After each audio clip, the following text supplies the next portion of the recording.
안녕하세요. 강금실입니다. 제가 경기도 기후대사로 그 첫 공식 일정이라고 할 수 있는 일을 한 것은 2013년 6월에 그 세계지방정부협의회 그 총회에 참석하기 위해서 독일 본시를 방문한 거였습니다. 본시는 제가 처음 가봐요. 과거에 이제 프랑크푸르트까지는 가본 적이 있었는데 그 후에는 독일을 별로 갈 기회가 없었죠. 근데 본시에 갔을 때 굉장히 인상 깊은 것은 라인 강변에 굉장히 아름다운 도시라서 기억에 많이 남고요. 또 옛날 모습 그대로 살려놓은 그 옛 시청 광장 앞이라거나 걸어다니는 거리들, 그리고 어디 가나 만나는 베토벤, 정말 인상적이었습니다. 한 도시가 어느 한 사람, 그 위대한 예술가를 기억하고 그 기억 속에서 계속 살아 숨쉬고 있다. 그런 느낌을 많이 받았거든요. 본시에 도착한 후에 그 총회가 열리기 전에 그 전날 환영 리셉션이 있었죠. 그 환영 리셉션은 그 구시청 건물, 그 굉장히 그 고전적인 느낌이 있는 이제 돌로 된 건물이죠. 거기 홀에서 열렸는데 가기 전에 사실 2시간으로 일정이 돼 있어서 지루하지 않을까 그 생각도 했고요. 뜻밖에도 너무 유익하고 알차게 그 스케줄을 짜서 그것도 참 의미 있었고, 들어가니까 원탁 테이블들이 있고 이제 뭐 수십 명, 100명 가까운 분이 이제 모였죠. 본 시장님이 주최를 하셨는데 그 테이블 위에 그 작은 그 물컵 같은데 이제 뭐가 담겨져 있었어요. 그래서 저는 애프타이저구나 이렇게 생각을 했고요. 같이 간 경기도 팀장님은 한지선 팀장님인데 소스구나 이렇게 생각을 했다는 거예요. 근데 그게 이제 지속 가능 발전을 위한 모임이니만큼 비건을 먹자 이런 취지에서 비건 만찬을 차린 거였습니다. 그 인상이 너무 뜻깊었기 때문에 오늘 그 말씀을 좀 드리고 싶습니다.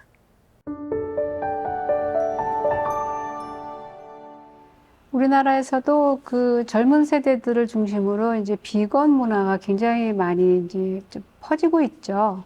근데 그 기후변화에 관해서 가장 그 세계적으로 권위 있다고 할 수 있는 그 기준을 제시하는 게 유엔의 이제 보고서인데요. 기후변화 정부 간 패널이라고 해서 그 IPCC에서 해마다 나오는 보고서들이 그 기준치를 제공하는 역할을 하는데 그 2022년에 6차 보고서가 나왔는데 이 보고서가 굉장히 좀 그 다른 때와 다른 좀 특징을 갖고 있는 것 중에 하나가 그 채식을 할 경우 또는 해물을 먹는 지중해식을 할 경우에 이산화탄소 배출량까지 측정하면서 일상생활을 바꿀 필요가 있다는 권고를 하고 있다는 것이죠.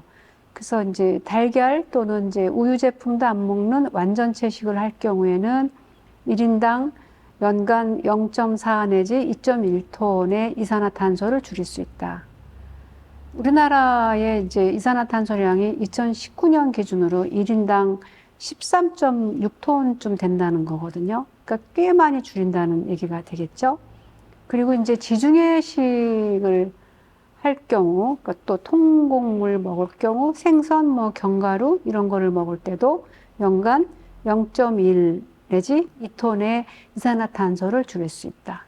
그러니까 지속 가능하고 몸에도 좋고 건강하고 또 이산화탄소 배출을 줄이는 지구를 살리고 기후위기에 대처하는 굉장히 좋은 그 일상생활이라고 권고를 하고 있는 것이죠. 그 국내에서 비건이 아주 지금은 완전히 일반화되지는 않았지만 이제 학교에서 급식을 하는 데서 뭐 한 달에 한 번이라도 뭐 채식을 한다거나 이런 노력들을 하는 곳이 많이 나타나고 있죠. 본시를 그 방문한 다음에 제가 프라이부르크 시도 갔는데 프라이부르크 시에서 그 시청에 계신 지속가능 발전 담당자 그 프란체스카 씨인데요. 그분 말씀이 25만 명의 인구 중에 15%가 비건이라고 얘기를 하시더라고요. 상당히 좀 우리보다는 굉장히 높은 숫자죠. 저희도 이제 지구와 사람에서 어떤 그 행사할 때 많은 분이 모일 때는 비건으로 음식을 나눠 먹으려고 노력을 하고 있어요. 그래서 이제 반응도 굉장히 좋고요. 요즘은 이제 비건 채식도 모양도 예쁘고 고기처럼 먹을 수 있는 되게 다양한 그 메뉴들이 개발돼 있어서 많은 비건에 또 거부감 갖는 분들도 별로 거부감 없이 즐기더라고요. 근데 이제 독일에 가서 이제 그 세계지방정부의 총회 그 환영 만찬이 비건으로 나온 바람에 많이 놀랬죠. 경기도에 와서 제가 이제 여차저차 해서 본시를 가보니 비건으로 환영 리셉션을 하더라. 우리도 좀 특별한 행사 때는 비건을 좀 시도해 봤으면 좋겠다. 이런 권유도 했습니다. 그리고 본시를 방문하면서 제가 또 굉장히 인상 깊었던 게 베토벤이었는데 이게 또 프라이부르크로 이어진 거예요. 본시에서 나와서 프라이부르크 시로 옮겨갔는데 주말이었어요. 주말이었는데 프라이부르크 시에는 자동차가 출입을 못하고 자전거하고 트램이라는 노면 전차나 대중교통만 들어갈 수 있는 올드타운이 있는데 2차 세계대전 당시 폭격을 당해서 다시 짓는 과정에서 옛날 그대로 그 몇백 년 전 건물 그대로 졌다고 해서 아주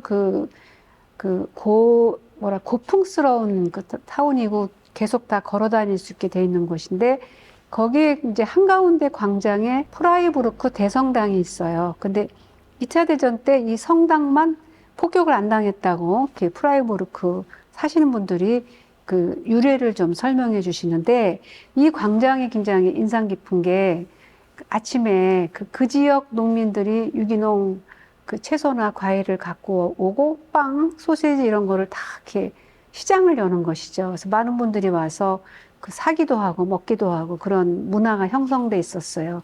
우리나라에서는 그런 유기농 그 농부들과 연결해서 유기농 농산품들을 좀 그렇게 길거리에서 파는 시장 같은 게 잘 형성이 안 돼 있습니다. 도로교통법 때문에도 안 되고 많은 애를 먹고 있는데 시민들이 일상적으로 체험할 수 있는 그런 작은 규모의 지역적 문화가 많이 나오면 어떨까 하는 생각도 해보고요. 아침이면 시장이 열리는 그 광장에서 마침 뮤직 페스티벌이 열렸고 첫날 베토벤 그 교향곡 합창을 연주하는 거예요. 근데 저희는 그 광장 바로 옆에 있는 자그마한 호텔에 묵게 됐는데 호텔 앞 레스토랑에서 그냥 저녁을 먹고 그 자리에 앉아서 합창을 듣고 페스티벌에 참여할 수 있는 정말 그 행운을 누린 것이죠. 베토벤이 굉장히 인상 깊었습니다. 여러분도 아마 베토벤 교향곡 그 사악장 합창 많이 들으셨을 겁니다. 그래서 가사를 좀 찾아봤어요. 그랬더니 쉴러의 환희의 송가라는 시에서 베토벤이 발췌하고 편집해서 그 합창의 가사로 붙인 것이고 젊은 시절부터 이 쉴러의 환희의 송가에 너무나 그 깊은 감명을 받고 이 가사를 썼다고 합니다. 근데 이 노래의 가사가 여러분과 함께 좀 조금은 같이 좀 읽어보고 싶은 마음이 있어요. 땅을 기는 벌레조차도 환희를 맛보고 태양이 수많은 별 위를 움직이듯이 광활한 하늘의 궤도를 즐겁게 날듯이 형제여 길을 달려라. 모든 사람은 서로 포옹하라. 별들이 지는 곳에 그는 있다. 이 노래는 이 전 우주와 자연과 인간이 만나면서 모든 인간들이 함께 형제로 만나는 모두가 함께 가는 평화 이런 노래를 하고 있는데 쉴러의 그 시 당시에는 전제군주에 대한 그 자유와 인권의 외침이었다고 하죠. 근데 이제 이 노래가 베토벤 합창곡의 이 가사가 의미가 너무 크기 때문에 유럽연합에서도 유럽의 노래로 공식 제정을 했고 또 그 동서독이 분단됐을 때 올림픽 같은 데 나가면은 함께 부르는 합창으로 이 노래를 부르기도 하고 또 국가로 또 제정한 나라들이 있고 세계 곳곳에서 모든 사람이 함께하고 평화를 누리고 함께 기뻐하고 전 우주와 지구와 함께 그 살아가는 존재의 축복 같은 거를 담는 노래죠. 저는 그래서 이 합창을 다시 이렇게 되새겨 보면서 베토벤이 왜 위대한 음악가인지도 다시 생각하게 됐어요.